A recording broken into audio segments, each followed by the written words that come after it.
Hi, Pep. 5 of your 7 title wins in the past, you've won by 9 points or more. But in your second title win with Barcelona in 2009-10, that was very, very close between you and Real Madrid. You were level on points after 25 games. You were level on points after 30 games. There was only 1 point that separated you after 35. Can you see similarities developing between that title race and the one you're now facing here? Very, very tight, and it's likely to be very tight to the end. Yeah, I'm pretty sure the winner will be the last fixer or last 2 will be short. Yeah, and your experience of going through that. I mean, you played so many more games than Real Madrid that season. You had a lot of competitions to play, and I think you played something like 12 games more than them, 11 games more than them. Can you draw on that experience of having to negotiate so many games and there being the pressure? Can you as a manager draw on that past experience in this scenario now? Yeah, in some point is a problem, for the how many games and the mentally effort to be consistent in every single competition. And when you lose one game, you can lose that competition. In the final Carabao Cup and the Cup, you lose the game, you are out. In the league, in the Premier League, how it's going on right now, if you lose 1 or 2 games, you will be out.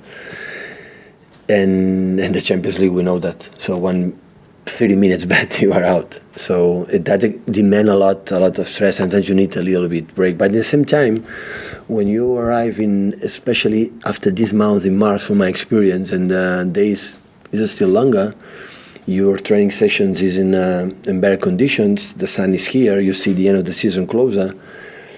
The pitch is in better conditions, and you can take a coffee outside.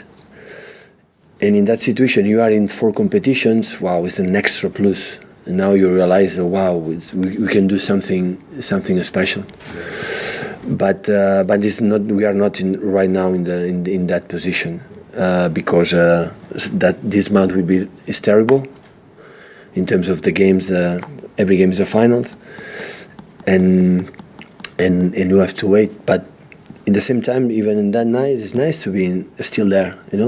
Show me a lot for the team. He's consistent. Can you remember any things you did with your players to keep them mentally fresh as well as physically? Did you do anything particular? What I remember, what I said in my past in Bayern Munich and Barcelona in that situation is when I said every single day in this press conference, it's boring message, is focus in the target, and the most important thing is the next game. It's so complicated, But that is the truth. But were there times where you felt you wanted your players to just escape football, even if it was just for a day? No, cannot.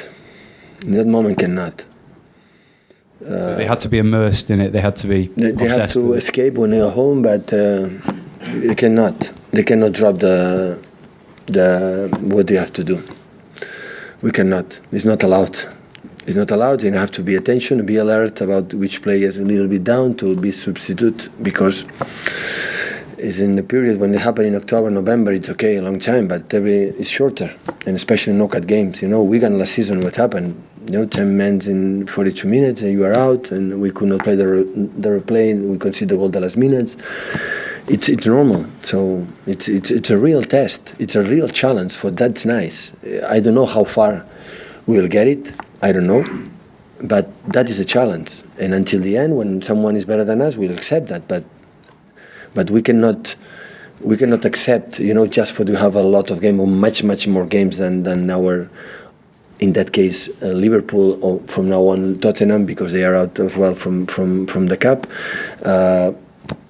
Being okay, it's complaining. It's nice. I think we are privileged.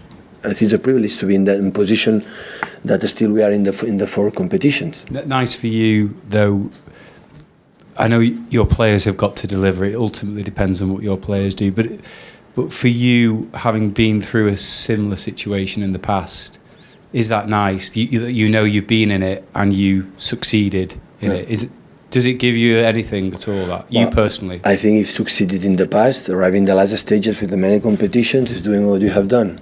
So show me that it was not bad the way we did it. So I think the human being is not capacity to think about what happened in the Chelsea game, on the final, the Carabao Cup, on the Schalke, or the cup competitions. So the players has to be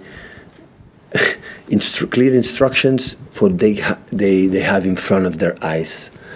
If don't, no, it's the best way. So that because when you win, help to win more and will to win more. And when you have that dynamic, is much better because everything changed quick. So nobody count on us. Even myself said, "Oh, 7 points will be really tough right now for the confident." And after immediately, tomorrow, if we make a good performance, we win. We are top of the league. Who could think that? Not 2 months ago. That is a true lesson of that. Is never give up, and focus what you have to do. Forget about it, the other ones, and what you have to do, and never give up. So that is the best lessons we can learn in the last 4 or 5 days. Hi Pep, I'm Jamie Jackson from The Guardian. You played Fernandinho in central defence the last game, left John Stones on the bench. Why was that? And should John Stones be a little bit concerned that he's been demoted for basically a midfielder to play in his position? Well, maybe. They are not... we say he's one of the cleverest guys I have. He's really not stupid. But the reason why I took the decision, he understood. So we use many times the fullback like Zinchenko or Fabian Delph come inside to play one extra play in the players, and we use it that situation for Fernandinho. And I saw Gundogan in the last period was in incredible top form, and that's why I want to use more midfield players in that game. Maybe tomorrow I use another way. It depends on how they defend or how they attack. But he knows they have to be ready because he's going to play. I think he was I may maybe play more minutes, but was the second defender. He played more minutes in the league on the season. He was incredible to form, but he's specific in that game. We saw with Mikel, with Rodo, to use that situation, but it's not unusual in the way we played last year or this year. But didn't you bring Stones here because he can play football like a midfielder from centre back? So it's interesting that you would drop him because you didn't feel he could play that way. Yeah, that's true. But also always is in the moment what I feel. So the capacities, the skills are always there. But after that, we have to see the players. How is them better? Is drop that guy. For me, for example, is drop Bernardo Silva right now. It's almost impossible. So right now is Bernardo 10 more players. Right now, I don't know what happened in the last. What this guy has done in that season, playing in middle outside. Every single game play perfect. So to take a decision, how he fight, the read, how the movement, defensive, offensively, the way he leaves the game. Every time we miss the chances, he make that reaction. He leaves that. He's involved absolutely. So they have to compete with Bernardo in that position. When playing the middle, the other guys have to compete. When playing in front, they have to compete the other one. So I'm sorry, because that doesn't mean the other ones is I don't have confidence with them or I don't have ability to play there. But also they show me every game, in many things, who thinks this guy deserves more to play than the other one. It's a competition for them as well. So it's what it is.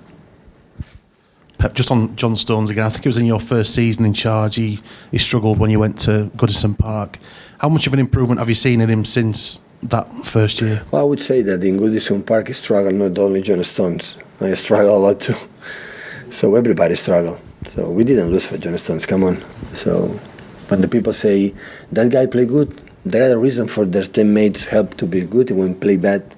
For example, against Newcastle, our strikers or people in front, he didn't play good. But our process from behind was slow, was not good, and it's difficult for them to concede. Look, when a game against Arsenal was quicker, was more aggressive in the intention. When I saw when one player received the ball, has to intention to attack or just to pass the ball. The way he controlled, the way his body language, the way his aggressivity. So you read it immediately. And Arsenal, even with 1-1 or even that, after one goal, the team was playing good. It's enough. That is enough. That is when happen. In Newcastle, didn't happen that. All the process was, to have fun. Okay, we have to be here. We are here, and that's not good. And you said earlier that it was important for your squad to be calm. I mean, what can you do as a manager to make sure that they are calm? I don't like the team.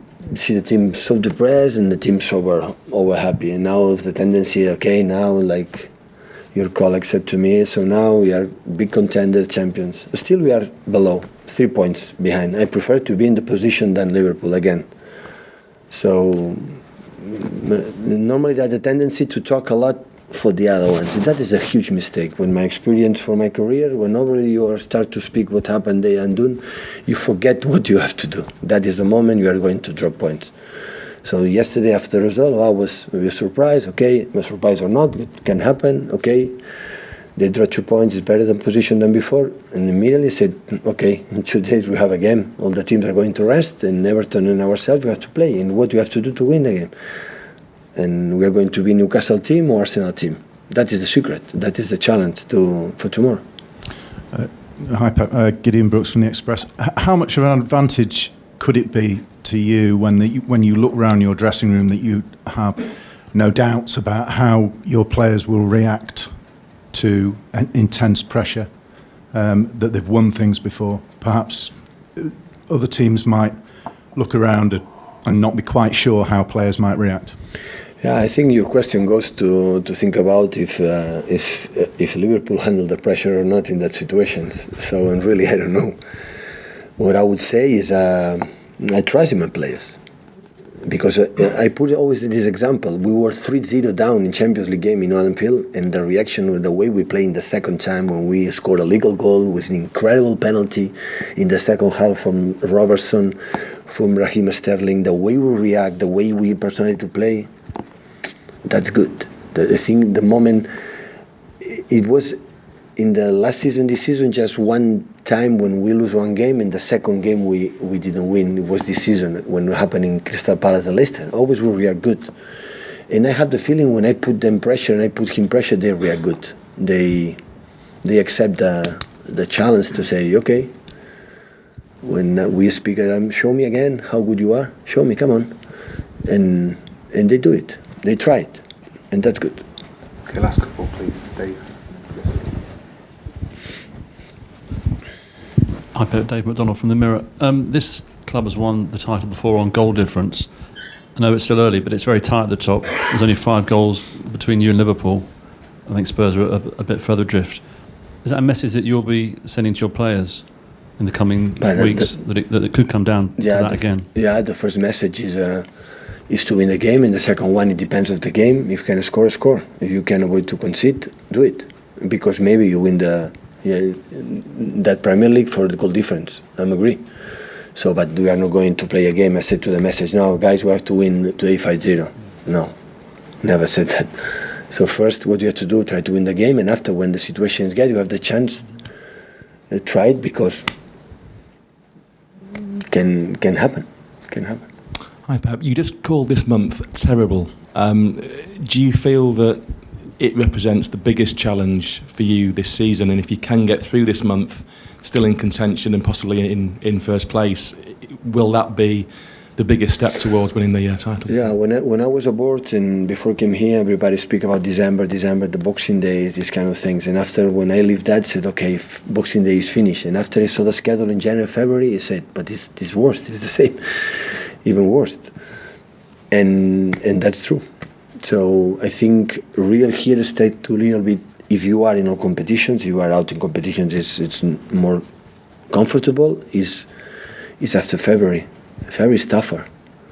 Is, I think, tougher than December. I think so, or January. January is the Cup or Carabao Cup. Sometimes we're playing teams in Championship on League One, and all respect for them. But of course, it's not different when you're playing the Premier League teams. But in February now, you don't have Chelsea in 3 days. They can prepare all week, and I know how good they prepare the teams with Sarri. So we have just 3-4 days to prepare that game, and after we have Cup, we have Schalke, and we have final the Carabao Cup, and after the Cup again on League and Premier League. So, but it's the same. It's what it is. So it's nice. So it's not really. I prefer to be there. So I don't know how far, but I prefer. I prefer to be in that position and go forward. We'll see. Okay, thank you.